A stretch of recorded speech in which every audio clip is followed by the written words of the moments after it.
Hello everyone, welcome back to JP's Budget Collecting and the second episode in my Collecting Smart series. And today we're going to be talking about living with your budget.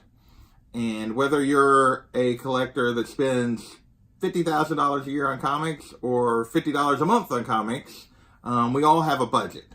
And my goal for today's video is just to give you guys some insights into my thought process as I try to work with my budget.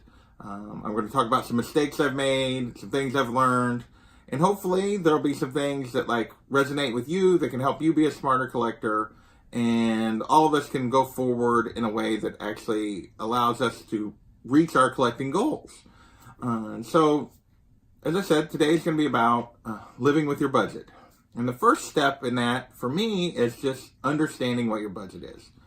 Whether, you have a wall of truth like Reggie does that has all these great keys and your goal is to get to that AF-15, or you're like me who has a relatively small collection and has, my grail is Detective Comics 359 and the first appearance of Batgirl.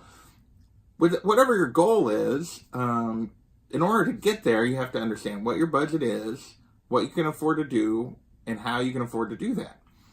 For me, for instance, I know that I can afford to spend about $100 a month on new comics. I could spend more on other stuff if I spent less on new comics, but I love new comics. So that is what I've kind of allotted myself. That's where I kind of try to keep my target. I try not to go over. Occasionally I do, depending on, special circumstances, but we'll get into that here in a little bit. And then I have between $50 and another $100, depending on the month and what else is going on and everything, life circumstances and other bills and that kind of stuff that I could spend on back issues or keys that I want and that kind of thing. So I had to come to the understanding of my budget, because right off the bat when I got back into collecting, I wanted it all, and I'll probably do a video on wanting it all. And I quickly found that wasn't going to work because I couldn't have it all. I had to be patient. I had to work within my budget. The second step is not just understanding your budget, but to me, it's accepting your budget. And the difference here is not resigning yourself to the budget; it's accepting it. And the difference between understanding and accepting is, for a while, I understood what my budget was. I knew what I could do a month without getting myself into trouble. But I didn't really accept that early on. So I was constantly pushing against the edges of my budget. I was constantly trying to go just a little beyond what I could spend. And the end result was, last spring, is Infinity War was getting ready to come out. One of the books I had identified that I wanted to try to get, that I thought, this is a key book. A, I liked the character. B, I thought it was a book that had potential because I knew the movie was on the way. So I was going after Miss Marvel #1, the first Carol Danvers as Miss Marvel. And I thought that book was somewhat underrated at the time. I thought, here's a book that has potential for growth. If the movie does well, this book is going to take off. And whether I keep it or do something else, or just flip it for something else I'd rather have, I think this is a smart time to get in on this book. So I was watching it on eBay. But in the meantime, I was buying 4 or 5 copies of Action Comics 1000 and both covers, both A and B covers of Batman and Detective Comics, and I was buying some other books that really just weren't necessarily the smartest choices. And the result was I found myself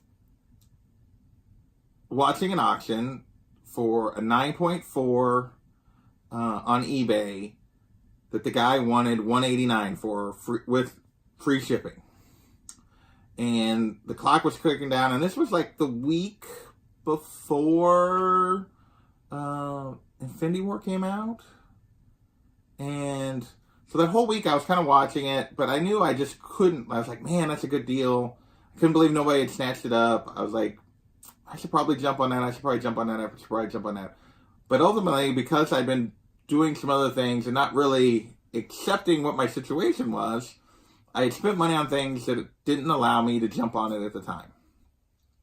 Well, the auction went all the way to the end. Nobody ever bought it. It was a buy it now. Nobody bought it. Okay, it had been on for 30 days. Nobody bought it.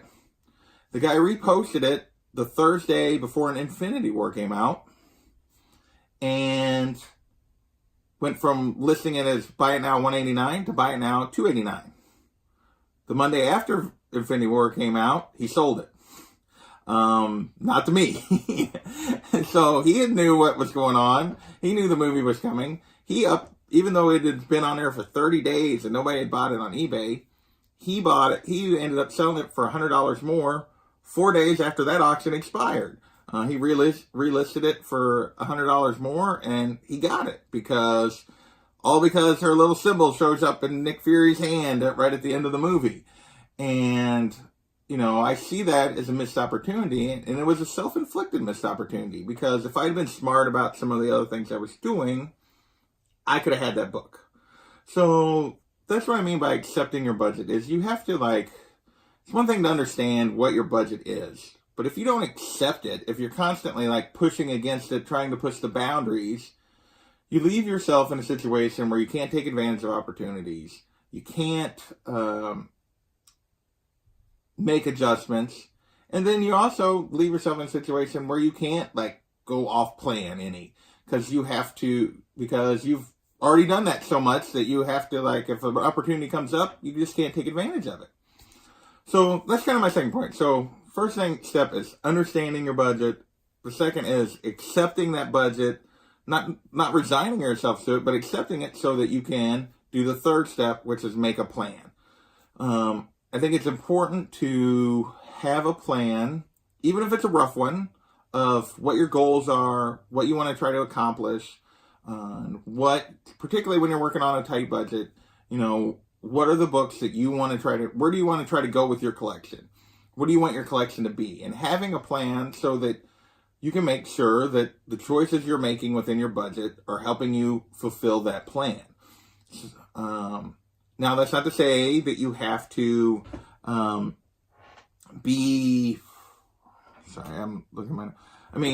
you have to be realistic about what your goals are, what those goals are.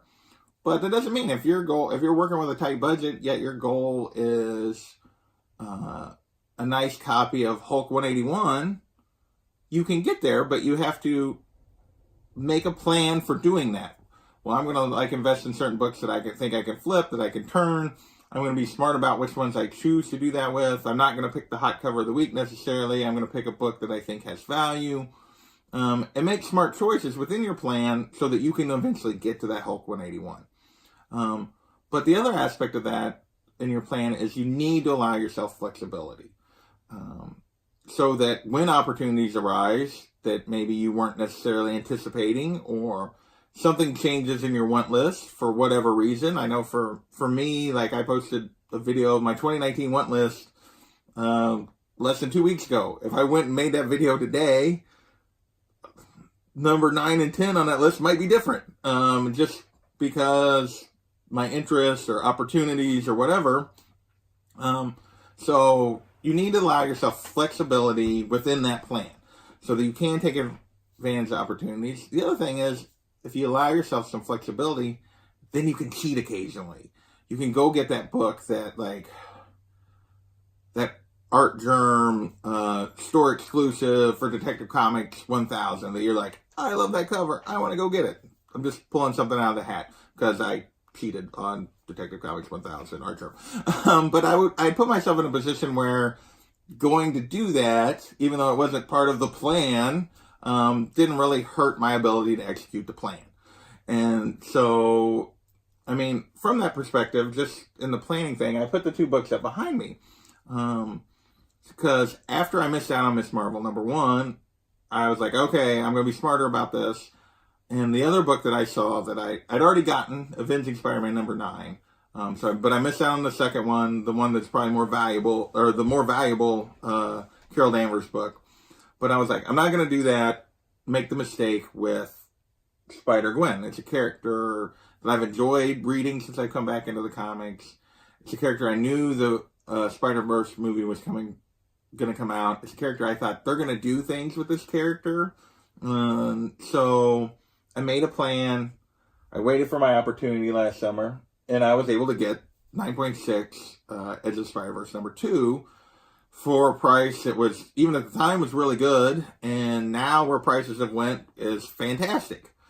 But the other aspect of that, the allowing myself some flexibility in my budget to take advantage of opportunities, is the other book up here. And these are 2 of the 3 slabs I own, and that is Gotham City Sirens #1. It's a 9.4, which everybody's like, why would you buy a 9.4 of a modern book? Because I got it for a steal. I got it for less than most raw copies were going for that were considered near mint. The nice thing about, you'll notice both of these are CBCSs. I know their CBCS has some issues, but I think they do a good job of grading. And the nice thing I like about buying books on eBay that are CBCS as opposed to CGC is, one, CGC sometimes has a premium compared to CBCS, not always. But the other thing is, if you can see the code, you can look up the grader's notes. And so I looked up the grader's notes on that Gotham City Sirens 9.4, and basically what it says, and I don't think there's any way you guys can see it on the camera. It said dent in bottom corner of front cover.